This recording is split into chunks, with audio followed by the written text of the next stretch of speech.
Boa noite, 20º psicólogos.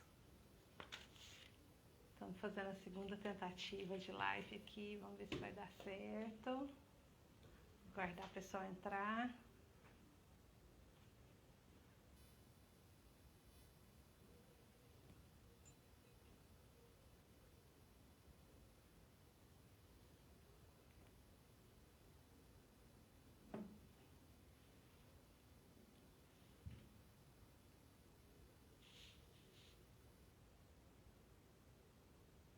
Estamos aguardando.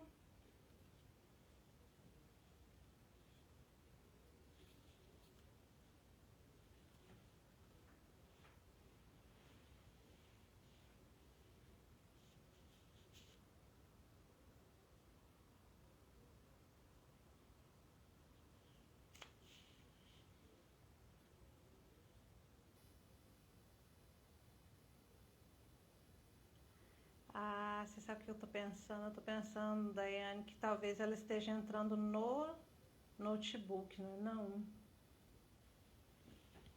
Bem lembrado. Vamos aguardar ela entrar, vamos ver.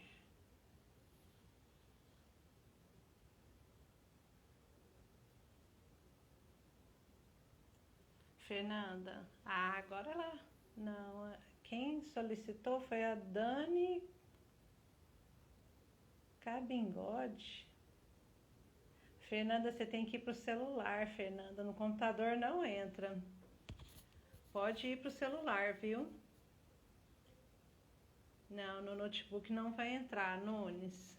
Você tem que ir para o celular.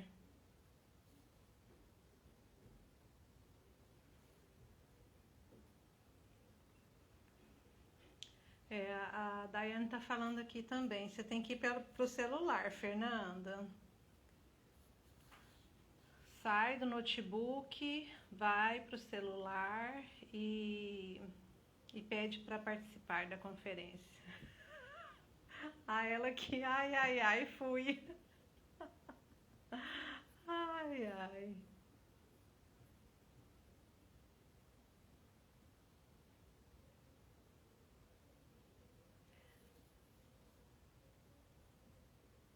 Pessoal, enquanto a Fernanda vai organizando a entrada dela, vamos conversando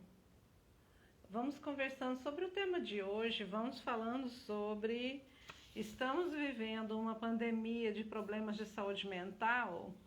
Escreva aí para mim no chat quais são as suas questões em relação aí. Agora ela acabou de entrar, mas pode ir escrevendo também.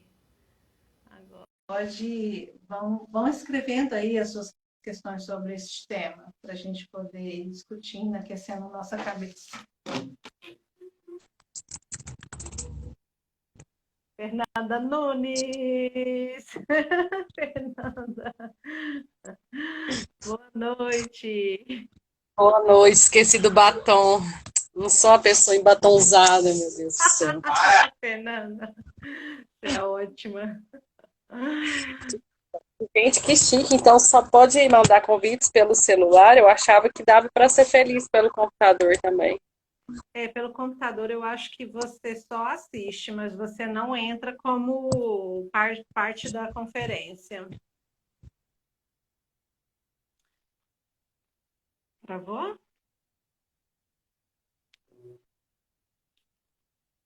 Fernanda Nunes travou. Vamos aguardar voltar. Nunes.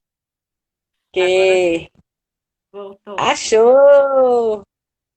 Se travar de novo, você entra pelo 4G, tá? O 4G normalmente ele resolve bem essa conexão aqui nossa. Não, tá tudo certo. Vamos começar? Fernanda Nunes. Indolaci já. 20º entre psicólogos, com a Fernanda Costa Nunes, com o tema Estamos vivendo uma pandemia de problemas de saúde mental.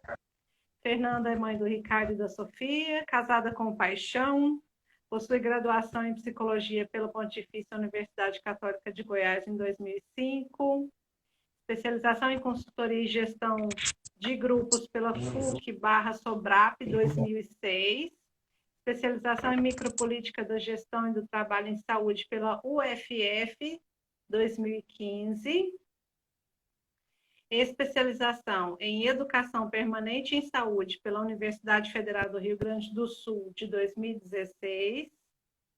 Fernanda, você está travando, viu? Melhor ser ir pelo 4G. Coloca o 4G no celular. Até me perdi aqui. Especialização em saúde mental e dependência química pela Delta. Mestrado em 2009 e doutorado em Ciências da Saúde pela Universidade Federal de Goiás. Psicóloga da Secretaria de Estado da Saúde de Goiás, da Gerência de Saúde Mental. Neste momento, coordenadora de monitoramento e avaliação da RAPS Goiás. Tá bom, chega de ler isso. Foi o que você me mandou. Não, tá bom, chega. A pessoa depois procura. É só ler no Lattes, pessoal. É só ler no Lattes, tá tudo lá. Não perca tempo com isso. Então vamos começar. Nunes, eu vou dar a palavra a você. Pode ficar à vontade para fazer as suas considerações. Vamos lá. Ixi, são tantas coisas a considerar, né? Quando você... Primeiro, muito obrigado pelo convite, eu fiquei muito honrada, porque só os tops da galáxia é que são convidados para o Entre Psicólogos. Então, ostentação, aliás, agora convidado para o Entre Psicólogos. Então, hoje eu estou ostentando. Muito obrigada, achei muito bacana. E sobre essa temática, eu fico pensando, Senhor, o que é que essas pessoas ainda não ouviram sobre tudo isso, né? E aí, contei para minha cunhada que eu ia estar aqui ostentando entre os psicólogos, aí ela falou, pode dizer que a resposta é sim, estamos vivendo uma pandemia de problemas em saúde mental. E é bacana que a pergunta tenha sido essa, né, se a gente está vivendo uma pandemia dessa natureza, porque a gente vive de conversar da outra, né, e de tantas outras que a gente passou sem se dar conta que era isso. E aí fui fazendo uns registros aqui escritos, pensando sobre essa temática. E a primeira coisa que me ocorreu foi a pirâmide de necessidades do Maslow, que todos nós estudamos lá em psicologia, às vezes psicologia da personalidade, que traz a teoria dele, mas todos nós que passamos pela psicologia ou pela saúde, a gente entra em contato com a teoria do Maslow e com a pirâmide das necessidades. E aí aqui nos meus escritos eu me dei conta que todas as necessidades que ele aponta como sendo necessidades dos seres humanos, nesse momento estão em xeque. Desde as primeiras até a última. E é por isso que a gente está tão encalacrado nesse imbróglio de saúde mental no meio desse contexto tão desafiador. A pandemia evidenciou para nós um monte de coisas que talvez a gente já soubesse, mas que a gente não experimentasse uma consciência tão intensa. E tomar consciência de todas essas fragilidades deu uma assustada punk na gente, né? Mas punk mesmo. A primeira coisa que a gente descobriu é que a gente é nada. E aí confirmei a teoria do meu avô, que já não está mais comigo, que dizia que para morrer basta estar vivo. E lidar com essa finitude, assim, nessa intensidade, é dolorido, né? Porque a gente tem essa presunção de achar que a gente controla tudo, planeja tudo, define tudo e que tudo vai ser exatamente como a gente deseja e pensa. E aí vem um troço que a gente nem enxerga, que é tão minúsculo, tão pequeno comparado ao tamanho de nós, seres humanos importantes.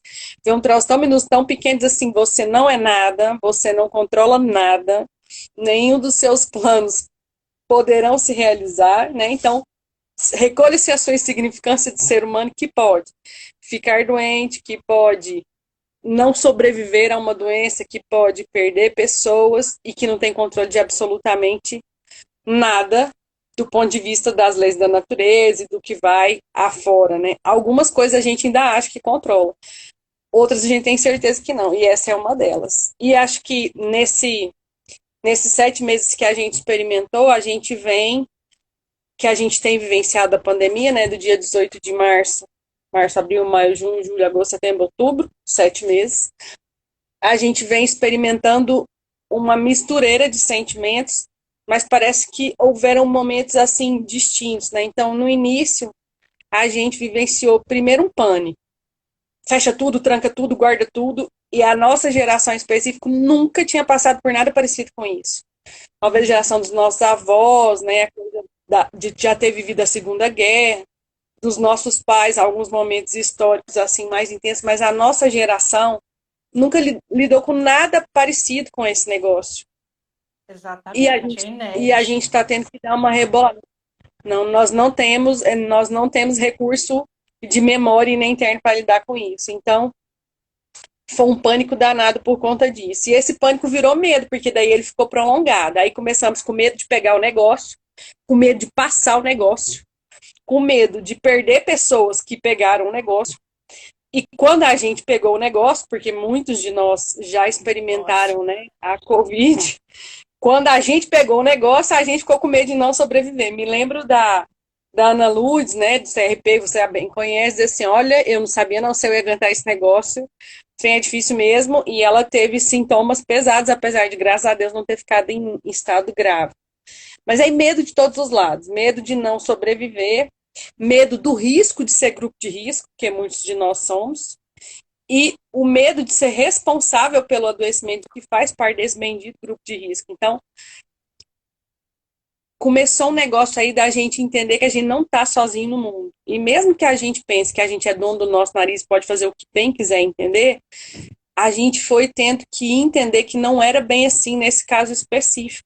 Que aquilo que eu fazia teria, né, que aquilo que eu faço tem um impacto imenso. Primeiro no meu ciclo menor, na minha família, mas depois nos ciclos maiores. E aí a gente ainda está apanhando um pouco nessa história, né? Tem uns seres humanos por aí, por exemplo, tentando. Eu vou rir, porque assim, é de chorar, mas eu vou rir. Tem seres humanos por aí tentando ganhar na justiça o direito de não usar máscara, porque não se sente confortável. Ô, pessoa, acorda aqui, você usa máscara, não é por você, é pelo outro, né? É para garantir que Exatamente. você esteja bem e assim o outro faz. É pela Então coletividade, né? a É gente ainda pela está apanhando nessa coletividade, por história. todos nós. Uhum. E aí, mais uma vez, a gente descobriu o que a gente do SUS sabe há muito tempo, mas talvez as pessoas que estão ligadas à saúde na iniciativa privada, nos planos de saúde, a gente descobriu que saúde não é uma coisa atrelada só a um vírus biológico, vamos assim dizer. Pessoal, a Fernanda está travando bastante para mim. Voltei? Tá chovendo por Fernanda, aqui. Oi, oi, oi, voltei? você vai precisar arrumar um cantinho, mexe, coloca o celular em outro lugar, às vezes até o lugar que você está com o celular, ele provoca uma interferência. Vamos ver. Se continuar ruim, você vai para perto do modem, tá? Tá, tá bem. Bom, é, e aí a gente descobriu nesse processo que a gente está vencendo tem 7 meses que construir saúde não é só pensar no agente teológico, né? E que saúde é um negócio que se constrói assim num sistema e é muito complexo. E a gente começou a perceber que a gente ia ter que preocupar, do ponto de vista da saúde mental, não só com quem estava adoecendo ou tinha chance de adoecer, mas principalmente, não principalmente, mas também com aqueles que estavam sofrendo o impacto das reações em cadeias que o adoecimento trouxe. Então, quando a gente fecha tudo, um monte de estabelecimentos que geram dinheiro e geram trabalho também param de funcionar. Um monte de gente que tinha emprego perde emprego. Então, aí veio o medo de ser demitido, de não ter como sustentar a família, de não ter como pagar as contas, de não ter o que comer, né? Então, a gente, classe média, favorecida, e quem está acima da gente, classe média, as preocupações são outras. Assim, nossa, como vou fazer para envolver meu filho ter saúde? Não, quem está na pobreza está preocupado se ele vai ter o que comer. Né? A gente está preocupado em Exatamente. achar um lugar confortável para estar isolado socialmente. O pobre não, ele está preocupado de como é que ele vai ficar com 14 pessoas dentro de 3 cômodos. Então, a gente teve, com todo esse processo, uma polarização ainda maior dessas diferenças de classe social e sofrimentos que geram as mesmas emoções e os mesmos sofrimentos, mas com causas distantes. E aí vem aquelas lorotas que a gente vê por aí, estamos todos no mesmo barco. Estamos não, meu querido. A gente pode até estar na mesma chuva, na mesma tempestade, como tem um monte de gente dizer, mas cada um está num lugar. Tem gente que está no iate, tem gente que está na jangada, e tem gente que pulou na água e está tentando nadar, se é que sabe nadar. E é muito difícil não viver com tudo isso sem se impactar. Se você é minimamente humano, o sofrimento do outro vai te trazer desconforto. Então, ver e lidar com o raciocínio assim, beleza, eu até tô dentro de casa, mas e quem não tem casa? E quem tá na rua? E quem vivia de vigiar carro no farol e que não tem nem carro mais passando na rua? Essas pessoas estão comendo como, né? E aí coisas boas aconteceram, porque lidar com tanto sofrimento acordou em alguns de nós esse movimento de cooperação, esse movimento de generosidade, de estar com o outro, mas não foi na maior parte de nós, foi em alguns de nós, né? Foi bom perceber que isso existe nas pessoas, está aí, e que a gente sabe fazer essa construção coletiva de cooperação.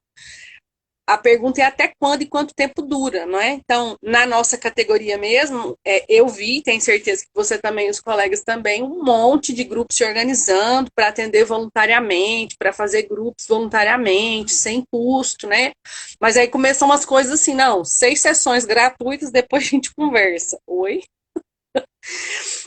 Vou atender pelo período da pandemia, depois não mais. Oi? E aí, como é que é isso, né? Então, uma das coisas que a gente leu muito, a gente na Secretaria Estadual de Saúde, da Saúde Mental, é assim, como é que a gente vai garantir que depois que tudo isso passar, esse suporte social construído não vai sumir de uma vez e o cara vai cair na chapada de novo? O cara, a criança, né? Porque a gente agora se mobilizou. Tipo, fim de ano, Natal? Então é Natal. A gente tá, então é pandemia. E depois, vai manter esse negócio bonito que a gente descobriu que é capaz ou não? Então a gente pode criar depois um abandono intenso que talvez a gente não tenha pensado sobre isso e acho que vale a pena. E eu vi pessoas muito próximas de mim, alguém que eu amo demais da conta, que é minha mãe, no medo assustador de não ter mais espaço no mercado de trabalho com um trabalho que ela fez a vida inteira. Minha mãe tem loja de roupas femininas. E a minha mãe sempre vendeu presencialmente. E ela ficou comigo 5 meses na roça, né? Porque eu tive esse privilégio de me recolher ao campo, né? Fui para a roça, fazer grupo terapêutico com as galinhas, com as vacas, né? Fui para a roça. E aí ela falava assim para mim, como é que eu vou fazer? Como é que eu vou vender roupa agora?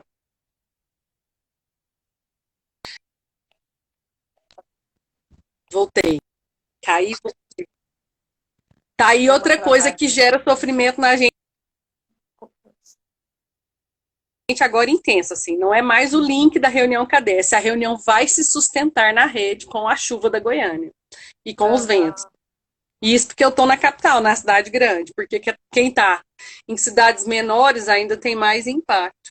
Então, eu tenho visto muitas pessoas terem que dar conta de reinventar a sua vida profissional, porque fez aquilo 40 anos, 30, 40 anos daquele jeito, e é o que sabe fazer, e é do jeito que sobrevive e paga as contas, e estão tendo que rebolar. E isso gera uma sensação de desespero, assim, o que eu sei fazer já não serve mais. Vou fazer o que da vida agora? É muito intenso.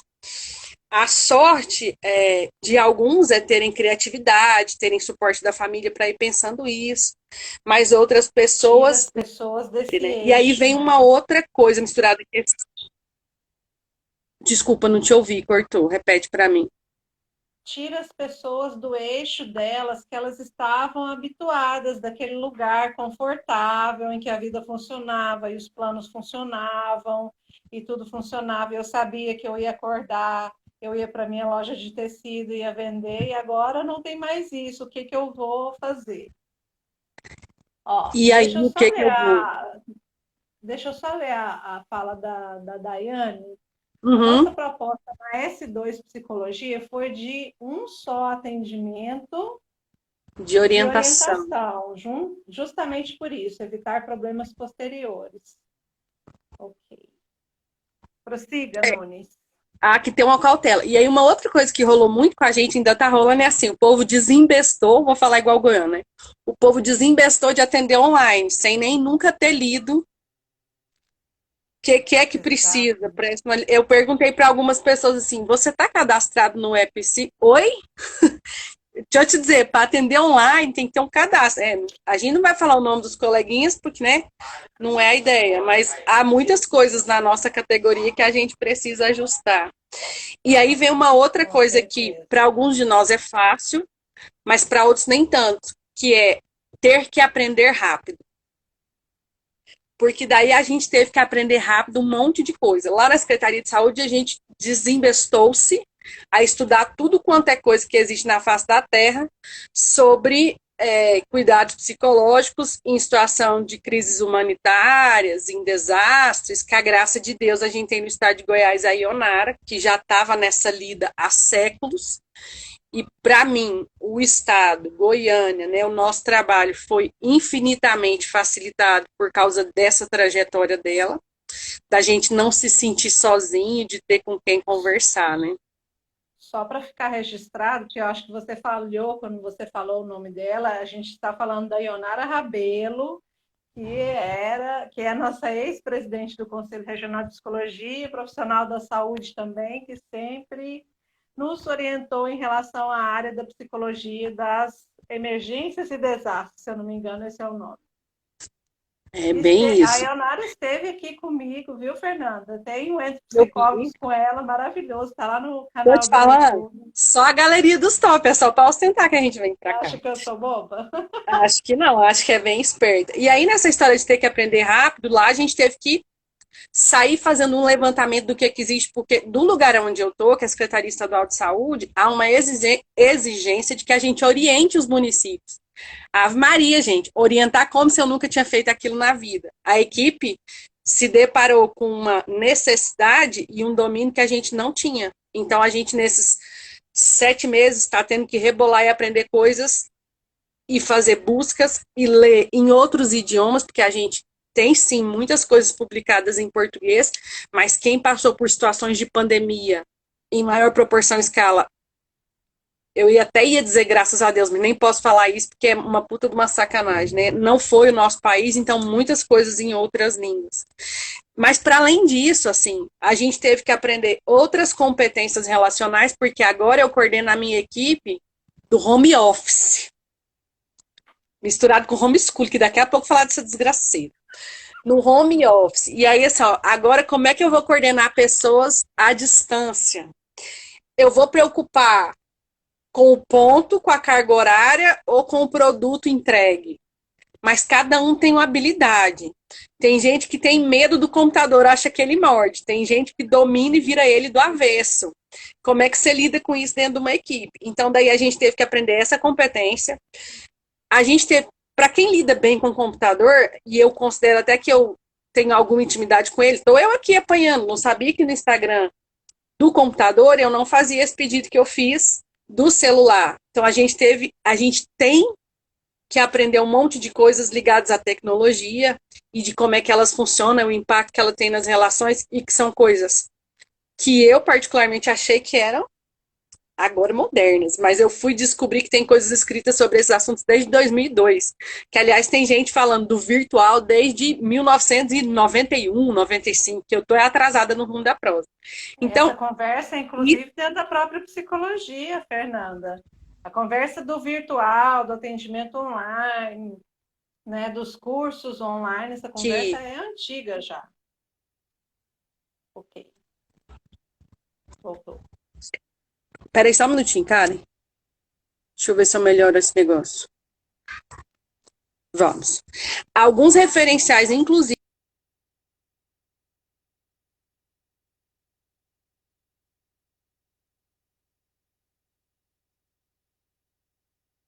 Vamos aguardar.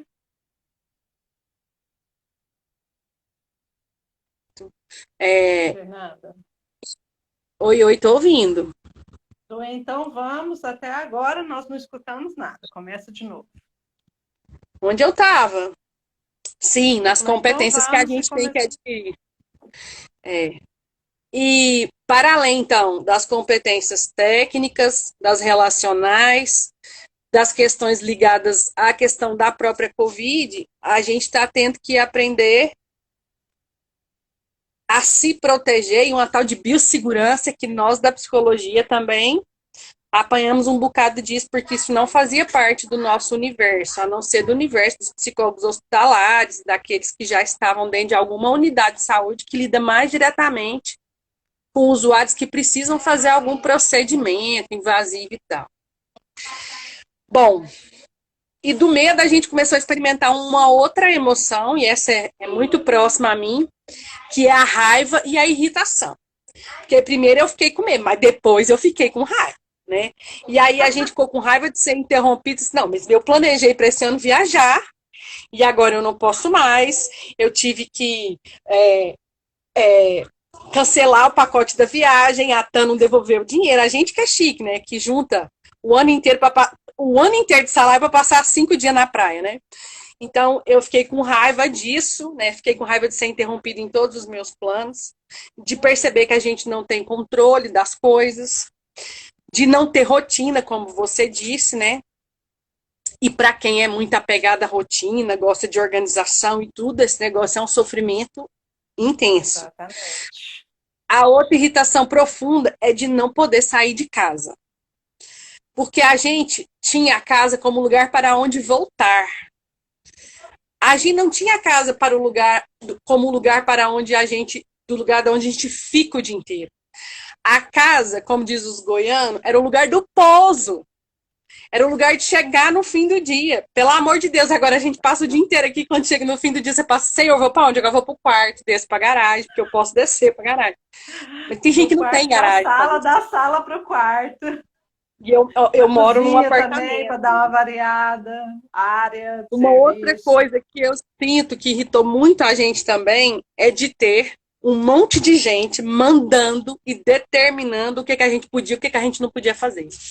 Eu, particularmente, detesto que mandem em mim. Mas, olha, tem sido difícil, porque ou a gente adota as recomendações, e aí eu estou chamando as recomendações, né, das organizações sérias que eu posso confiar, né, de quem está estudando e pesquisando, a Organização Mundial de Saúde, a parte do Ministério da Saúde em quem a gente ainda tem alguma confiança e credibilidade, e esse negócio vai dando um faniquito. Quem disse que eu tenho que fazer isso? Quem disse que eu não posso fazer aquilo? E explicar isso para seres humanos pequenos, como a idade dos meus filhos, é um negócio ainda mais desafiador, não é? E aí, junto disso, de ter que trocar a função da nossa casa para o lugar para onde a gente voltava, que é o lugar onde a gente está permanentemente, veio a sensação do encarceramento. E olha que nenhum de nós está preso, né? A gente está socialmente recolhido em nossos lares, a gente que tem o privilégio de ter um lar. Mas esse negócio de não sair. Parte de nós, né, Fernanda? Parte de nós. Porque tem gente que tem um comportamento que a gente ainda vai, acho que demorar muito tempo para entender o que é isso na psicologia, que é assim, tá aí a outra parte da raiva. nada me afeta, eu não tô nem aí, eu vou pra rua, eu vou pro bar, eu vou ficar sem máscara, eu vou comer num bar, sentar sem máscara eu e a minha família, tá tudo bem com a humanidade, eu saio, vou fazer compras no shopping, vou, né? Vou à praia, no feriado a gente vivenciou em Goiás, Pirinópolis, Caldas Novas, Três Ranchos, Bombando. lotada de gente, e as pessoas em outro planeta, né? Uma E eu negação não sei profunda. vocês, eu não sei vocês, mas assim, me dá uma raiva desse povo. Eu falo, gente, aonde é que nós vamos parar? Porque eu tô aqui toda paramentada de máscara, não sei o que lá, luva e álcool em gel, quase bebendo álcool em gel, e o ser humano ali não preocupado com nada, como se não houvesse problema na humanidade. Eu confesso que isso me gerou muita raiva. Eu sei que cada um tem a sua escolha, o tal do livre-arbítrio, mas peraí, né? A história de que o dever do outro começa onde nasce meu direito. Minha mãe me ensinou isso lá quando eu era pequena, criança pequena, né? Mas parece que tem gente que não aprendeu, não. E isso me gera uma irritação profunda, um ranço danado. Bom, E com essa história de ficar muito em casa, a gente vivenciou dois polos extremos, assim, e que trouxe também muita irritação, frustração e raiva, que foi ficar longe de quem a gente ama muito e não ter a chance do abraço, não ter o encontro afetivo da aglomeração, não poder fazer um churrasquinho no aniversário, não poder comemorar a defesa do doutorado. Tô arrasada, gente. Sabe quantos anos eu esperei para fazer o churrasco do doutorado? 4 anos. Não pude assar a tal da picanha. Primeiro, porque não dá para comprar picanha hoje, pessoal. Entendeu? Segundo, porque não podia aglomerar. Não dá porque Então, ninguém tem dinheiro para picanha. não. E outra, quando você faz churrasco, você tem que servir arroz. Então, ou você compra o arroz ou a picanha. Não tá dando para comprar os dois, Fernanda, entendeu? só você. Não sendo psicóloga do SUS, né? Pode ser que, né? Outros colegas em outros lugares por aí consigam. Então, a gente está vivendo essa polaridade de ficar longe de quem a gente ama, mas também um outro imbróglio que é ficar perto demais de quem a gente ama. Porque o problema é o demais. É longe demais ou perto demais. Porque Exatamente. antes a gente tinha assim aquele privilégio, né, de vai para o trabalho, vai para a escola, dá até uma saudadezinha, né? Marido, das crianças, né? E agora? Agora, gente, home office com homeschooling. Não tem condição, não. A gente está 24 horas com essas criaturas e fazendo, assim, várias descobertas a respeito dessas pessoas que a gente ama muito, que a gente achou que conhecia, mas que essa Isso é convivência mais importante. próxima, a gente está vivendo, tipo, um momento Pokémon. Tem gente que evoluiu, tem gente que morfou, igual Power Rangers, né? Se achava que era uma coisa, virou outra. Então, a gente está tendo que aí administrar comportamentos e temperamentos muito distintos. E isso é do convívio grupal em qualquer contexto, do familiar, do trabalho, né? Eu passei 5 meses na roça com a minha mãe, como contei para vocês, e com meus filhos. Então, nós éramos 3 gerações diferentes. E aí ela me diz assim, porque se fosse meus filhos, eu já tinha batido. E eu falava, Senhor, como é que eu vou explicar para ela agora que a moda é outra? Que sim, eu apanhei, foi o melhor que ela conseguiu fazer por mim naquela época, eu amo ela muito por isso, e eu honro essa educação que ela me deu, mas agora, né, há outras possibilidades, e olha que eu não sou a mãe mais meiga do universo. Então a gente teve que labutar nesse desafio aí, teve e está tendo nesse desafio da convivência entre gerações distintas, tanto na família quanto no trabalho. Na secretaria a gente tem muitos profissionais com uma experiência gigantesca, mas que nesse momento a coisa da tecnologia pega, não é? E aí está dentro de casa pais, filhos, sogros e sogras, mãe, avós, e os professores e a escola que adentrou os nossos lares através do computador com homeschooling. Todo E aí mundo tem essa. adentrou os nossos lares, né, Fernanda? Os colegas de Sim, trabalho, todo mundo. sim. E tem dias que eu tô fazendo atendimento no Toca, no grupo terapêutico. Teve um dia que eu estava fazendo, a pessoa falou assim: esse livro que está atrás aí na estante é do Freud? Eu achei fantástico. Eu me senti conversando com ela dentro do meu escritório. Falei, gente, que negócio fantástico. Falei, esse aqui não, mas aquele ali é. E tem gente que acha que a minha estante é papel de parede. Mentira, não é. Eu comprei cada livro. Eu e o Paixão compramos cada livro desse que está aqui. Isso custou muito dinheiro. Bom, homeschooling. Meu Deus. A gente ter que ser professora desses meninos junto com as professoras da escola. E aí eu preciso dizer que eu acho que a professora do meu filho tinha que ter um aumento em 5 vezes o salário que ela ganha, porque essa mulher está dando cada rebolada para dar conta desses meninos na internet, para não desligar os microfones e garantir que eles conversem, para não desligar as câmeras e garantir que eles interajam, para pensar atividades que eles possam trabalhar todos os conteúdos que eles trabalhavam na escola. E a professora da Sofia, então, senhor, que tem 5 anos, que as aulas são de 30 a 40 minutos, que a menina não quer ficar na frente do computador, que isso é chato e eu não gosto disso. Eu penso que uma outra categoria de profissionais que a gente precisa cuidar muito de perto são os profissionais da educação, e eu acho que isso não tem acontecido como deveria. Perfeito. Os profissionais da saúde, por razões claras e óbvias, né, estão no centro do cuidado, porque a gente também descobriu que profissional da saúde também adoece, também morre, também interna, né? Então, tá aí um outro negócio que para nós é novo. Que, Até aliás, então, quando morremos havia muito, né? Nessa Sim. pandemia, nós perdemos vários profissionais de saúde. Isso é uma tragédia para o setor de saúde pública. No Brasil, talvez tenha sido, até a última estatística que eu vi, era um dos países em que nós mais perdemos profissionais de saúde. É, e aí, alguns profissionais não pararam de jeito nenhum, né? Os profissionais da saúde, os profissionais da educação, os profissionais da segurança pública também não. Só que os profissionais da saúde, teoricamente, aqueles que estão dentro do hospital, conseguiram ainda manter sua rotina. Os profissionais da segurança pública, aqueles que trabalham na segurança, na rua, nas tarefas administrativas, também conseguiram manter sua rotina. Mas os profissionais da educação, e aí não estou dizendo só da educação infantil, que é a experiência que eu tenho dentro de casa, mas os profissionais universitários, senhor, o nível de trabalho triplicou. É, eu faço um único grupo terapêutico online, uma vez por semana.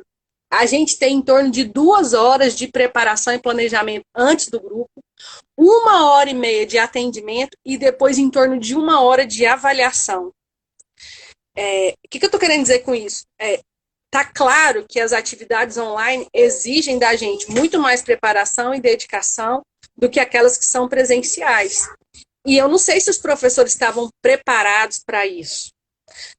Do ponto de vista do recurso interno, eu sei que professor, assim, já é, né, primeiro de Jesus Cristo, só de aguentar menino o dia inteiro na cabeça. 25, então, numa sala só, tem que ter um sobrado de esquina no céu. Agora, aguentar tudo isso ainda na internet, olha, eu confesso que eu jogo a toalha. Eu não sei se eu daria conta, não.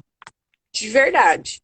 E nós fomos recentemente convocados pela Secretaria de Educação para fazer uma parceria pensando nesse cuidado.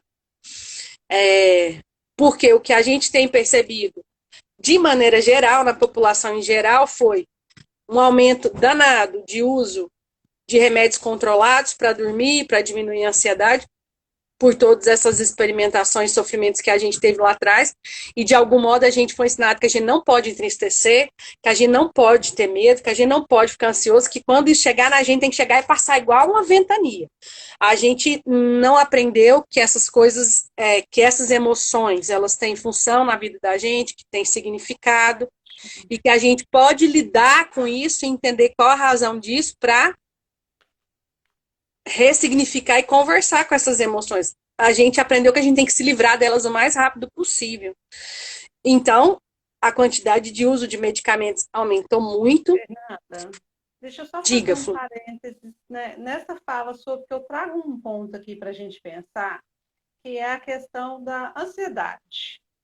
É, eu fiz uma enquete no Instagram hoje, perguntando para as pessoas o que elas queriam saber. E uma pessoa me perguntou sobre a ansiedade. Disse assim, a ansiedade é algo mega presente em nossa geração. Tem dicas de controle?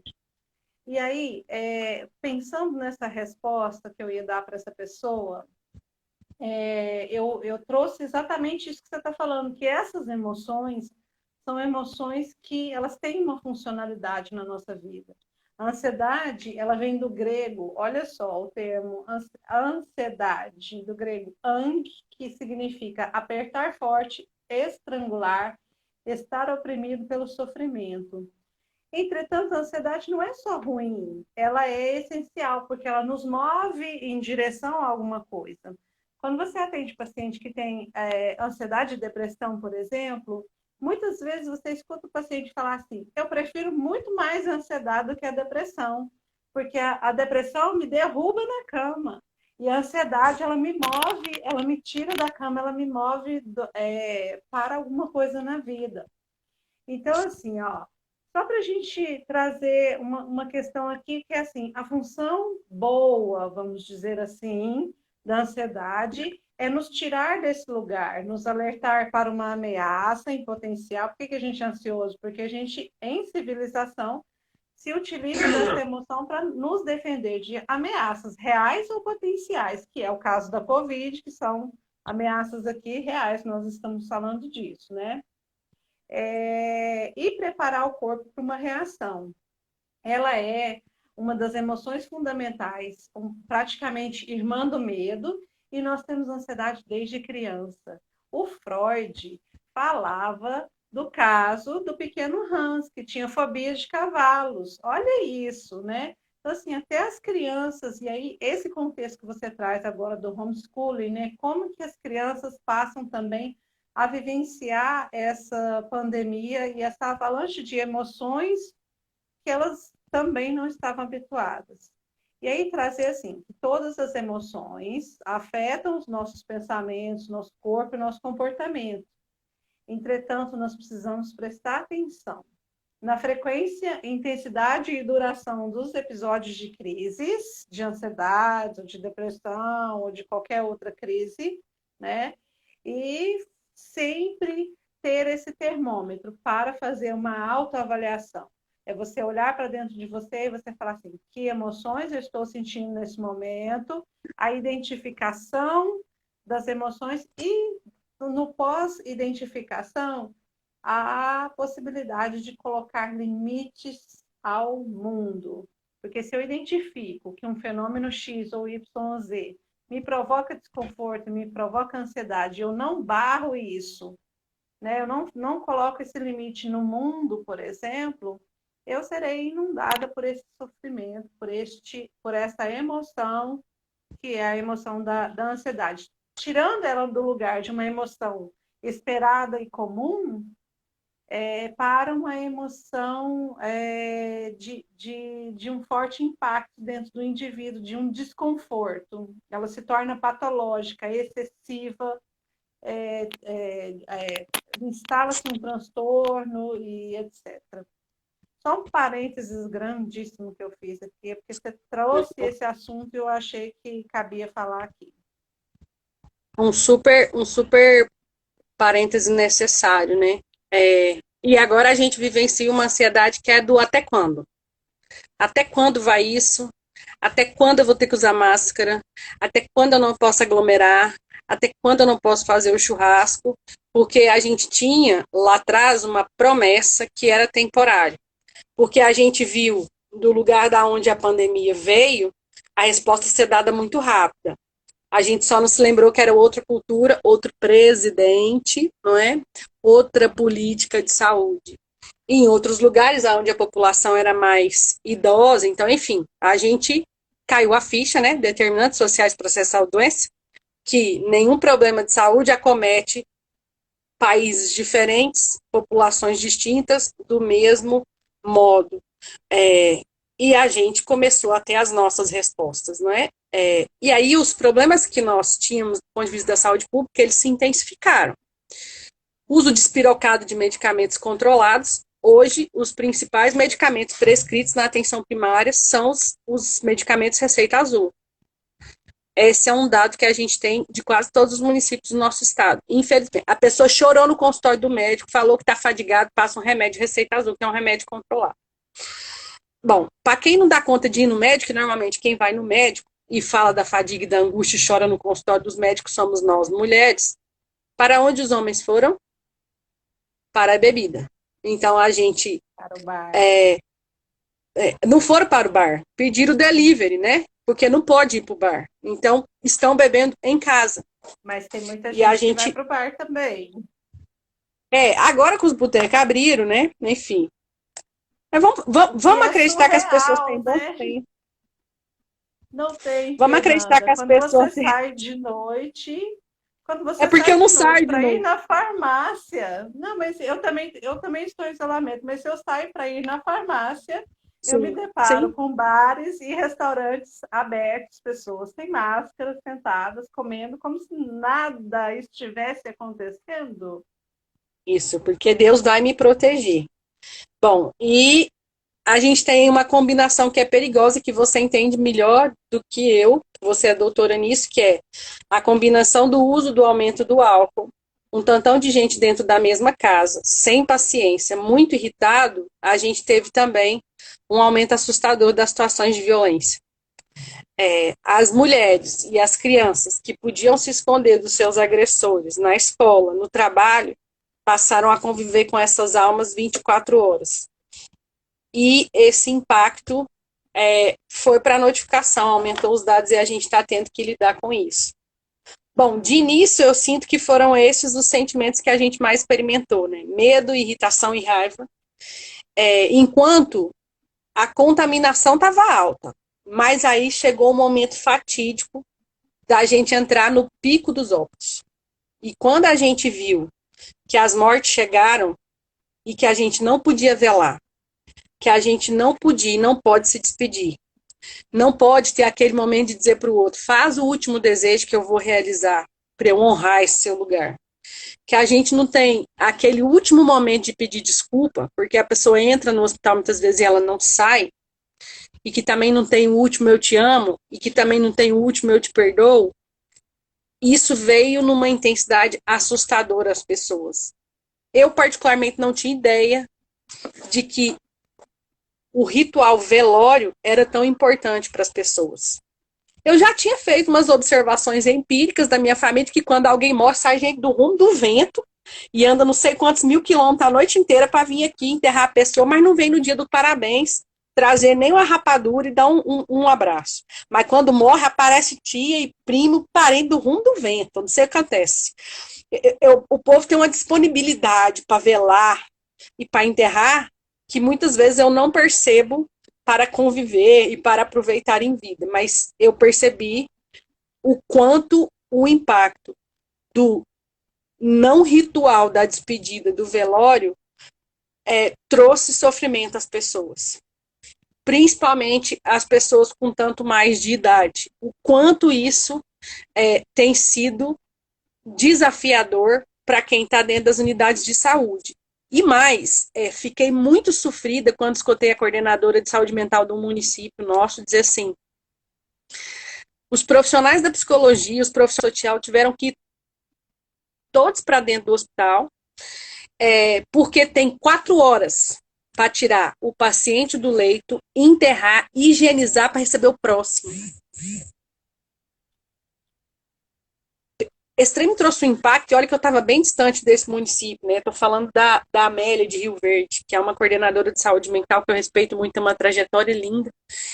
E a rede de lá também é uma rede muito bacana, mas os serviços estão completamente, os nossos serviços de atenção psicossocial, as equipes foram desfeitas, porque os profissionais da saúde mental estão dando suporte a situações de óbito dentro dos hospitais.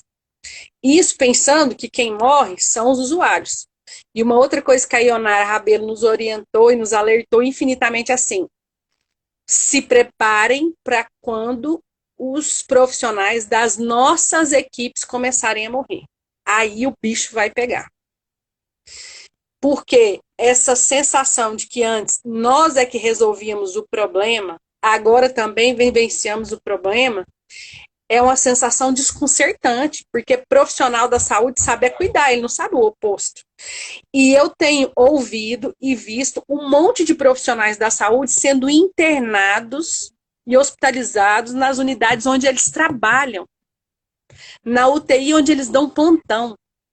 Pensa isso. É muito impactante.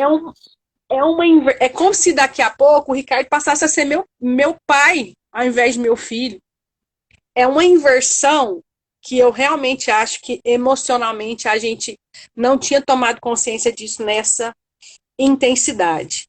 Descobrir que quem cuida também adoece, também morre, também sofre, trouxe para as equipes de saúde um luto complicado, que a gente ainda está tendo que aprender como lidar com isso, estresse e sobrecarga, porque para além de eu ficar ali totalmente sofrida com esse colega meu que foi embora, eu vou ter que trabalhar 2 vezes, porque agora tem menos ele. E eu estou falando isso não no lugar de quem viu acontecer, eu estou falando isso do lugar de quem perdeu uma colega de trabalho, porque junto disso tudo, teve quem foi embora por conta da Covid, mas teve quem também, infelizmente, não aguentou o tranco do emocional. E diante da exaustão, da desesperança, do desamparo e do desespero, achou como alternativa de lidar com o sofrimento o suicídio. E eu confesso para vocês que foi um negócio muito difícil para mim lidar com a perda de uma colega da gerência, da equipe, que infelizmente assumiu esse trajeto para lidar com a dor. a sensação de que eu falhei com ela foi tão imensa, porque ela tinha verbalizado para mim que era esse o desejo, foi muito gigantesca. Eu passei 4 meses tentando e segurando à distância, em home office, garantir que ela não fizesse aquilo que ela estava determinada a fazer. E eu conscientemente sei que eu não tinha esse superpoder, mas emocionalmente falando, a sensação que eu tive com esta colega, com a Paula, foi de falha. O dia que o Rogério me ligou dizendo assim, sabe a Paula? Eu falei para ele, a minha Paula? Ele falou, ela infelizmente faleceu nesse momento. Eu não tinha chão. E essa foi uma perda apenas dentro do meu contexto. Quem está no hospital, eu sei que isso é muito mais intenso, mais frequente.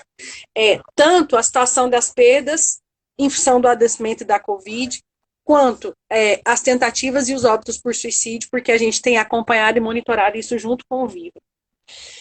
Bom, a pergunta é, o que a gente faz com essa desgraceira toda?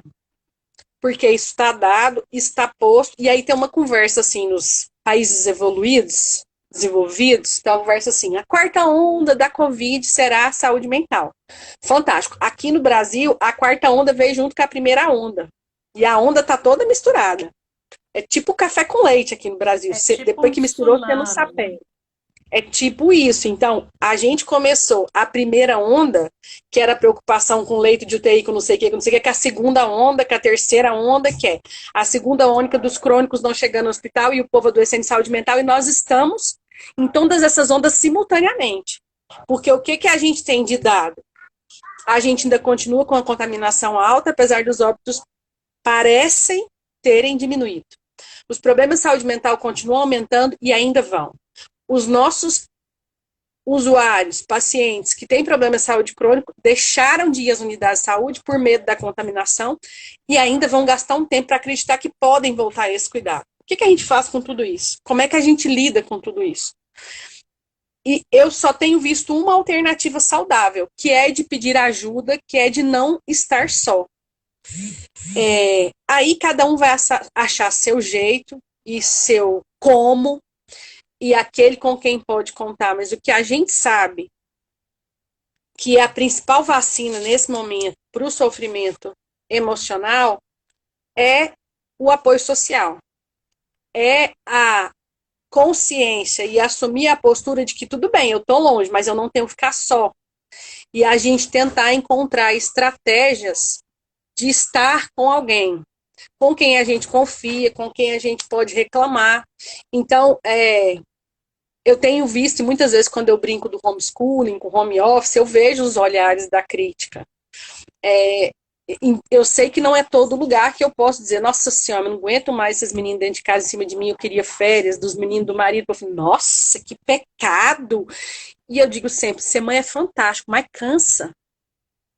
E eu tenho certeza que eles também estão cansados de mim no nível de estresse, né, e de trabalho que eu tô. O Ricardo fala para mim o tempo todo, desliga esse computador. Você está aí desde 8 horas da manhã. Hoje mesmo ele falou para mim, você vai ficar até agora? Eu falei, hoje eu vou. Então, é preciso que a gente encontre esses pares que estão vivenciando as mesmas labutas que a gente, com que a gente possa reclamar. Aquela colega que também está tendo os ranca-rabo dela com o marido, que vai saber te ouvir, te entender naquele ponto, né? Aquela colega que também está fazendo a pós-graduação e sabe que sua vida está do avesso porque você perdeu todo o prazo da coleta de dados e que com ela você pode reclamar que você não vai ser julgado. Então, o que a gente sabe dos estudos e o que a gente tem visto funcionar é o suporte social, é ter com quem contar em algum lugar onde você se sinta seguro. Que pode ser com amigos, pode ser com os familiares, mas também pode ser com seu líder religioso, se você tiver uma religião e tiver essa possibilidade. Desde que você não se coloque em risco e não coloque em risco outras pessoas por conta do contato.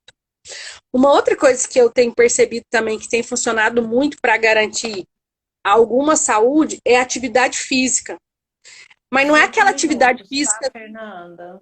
Estou acabando. 5 minutos para acabar. Sim. Não é aquela atividade física que a gente vê nos folders assim, não. Faça yoga, alongamentos, medite, se alimente bem, durma bem. Pelo amor de Deus, quem é que está dormindo bem nesse calor do cão da Goiânia? Quem é que tá Agora comendo acalmou, né? bem? Mais ou menos, porque eu tô aqui suando em bicas. Quem é que come bem, gente? O único prazer da vida que a gente tem trancado dentro de casa é uma lata de leite condensado com Nescau, é uma Nutella.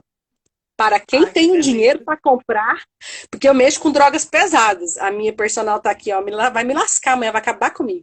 Eu mexo com drogas pesadas, é Nutella, é leite condensado, é doce de leite que a minha sogra faz, Açúcar. entendeu?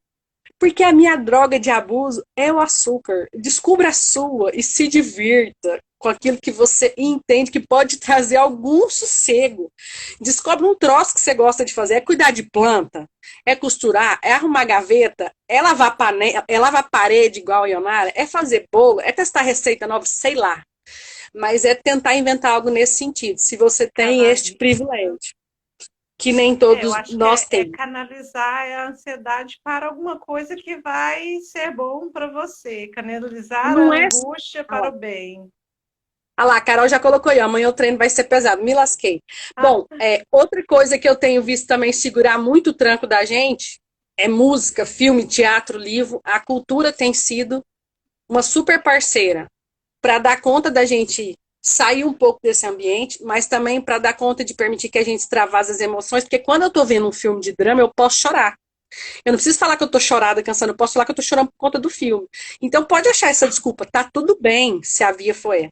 E se nada disso der certo, porque pode não dar, a gente sabe que, vamos pensar em 100 pessoas, 70 vão conseguir se virar bem com essas alternativas, mas as outras 30 vão precisar de atendimento especializado, com um profissional da psicologia ou da psiquiatria, e talvez 5 vão agudizar no sofrimento.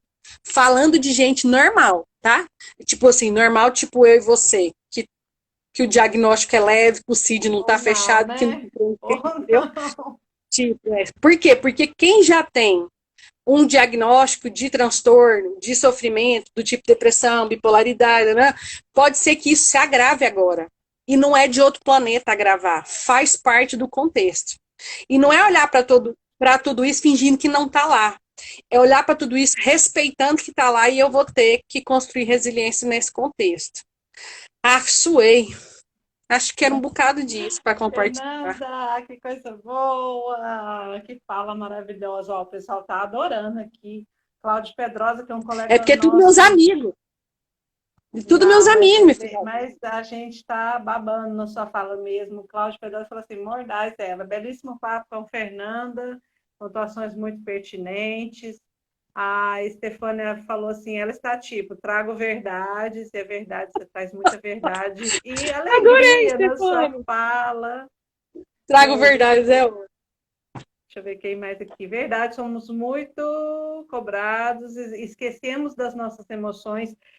Para aproveitar o finalzinho do tempo, eu vou responder aqui, e o pessoal falando das emoções.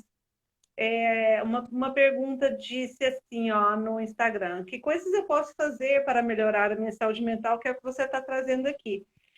Eu coloquei assim, ó, entre em contato com as suas próprias emoções, teste as suas emoções e as conheça, teste sua ansiedade, a sua interpretação sobre o mundo, teste a sua interpretação sobre o mundo, teste as coisas que você mais teme. Depois de conhecer, de se conhecer, estabeleça limites com o mundo e com as pessoas com as quais você se relaciona. Cuide do seu corpo também, porque ele é o seu santuário. Aproveitando aqui que ainda nós temos 2 minutinhos, também me perguntaram sobre inteligência emocional, se caberia falar sobre inteligência emocional, e eu trago que inteligência emocional é entrar em contato com essas emoções, é se conhecer, conhecer o que te alegra, o que te entristece, o que te deixa com raiva, com nojo, o que te deixa com medo em tempos de pandemia de Covid-19. Aaron Beck, pai da terapia cognitivo-comportamental, diz que os ansiosos possuem um sistema de crenças nocivo a respeito de si mesmos, do mundo que os cerca e do futuro. O que quer dizer isso? Nós não podemos superestimar as ameaças, mas também nós não podemos subestimar as ameaças. A Covid-19 é real, ela está aí, ela está matando, ela está levando os nossos, e a gente precisa se cuidar, usar máscara, ficar a 1,5 metro de distância das outras pessoas e preservar uma coisa que é muito preciosa para nós, que se chama vida. Fernanda, muito obrigada pelas suas considerações. Nós estamos Agradeço. aqui nos deliciando com a sua fala, muito bom. Eu tenho certeza que as pessoas adoraram, que nós estamos aqui com pessoas desde o início da live.